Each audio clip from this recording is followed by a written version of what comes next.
بسم اللہ الرحمن الرحیم۔ سب سے پہلے تو مفتی شمائل صاحب، مفتی یاسر ندیم الوالدی صاحب اور تمام مسلمانوں کو مبارکباد کہ اللہ تعالیٰ نے مفتی صاحب کو ایک ملحد کے مقابلے میں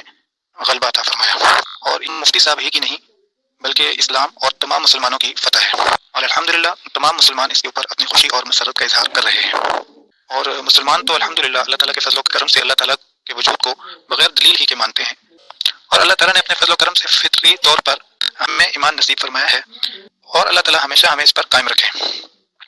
لیکن اللہ تعالیٰ کا وجود دلیل سے، عقلی دلیل سے بھی ثابت ہے، اور امام ابو حنیفہ رحمۃ اللہ علیہ کی طرف یہ قول منسوب ہے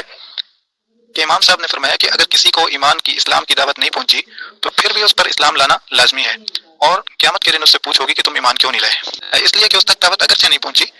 لیکن اس کے پاس عقل تو ہے، تو عقل اس بات کا انکار نہیں کرتی بلکہ اس بات کو مانتی ہے، لازماً مانتی ہے کہ اللہ تعالیٰ کا وجود ہے۔ اور اگر اس بات کو دیکھا جائے تو ملحد اول سے آخر تک اپنے موضوع کو چھوڑ کر اور باتوں میں الجھانے کی کوشش کرتا ہے، لیکن مفتی صاحب ابتدا سے لے کر آخر تک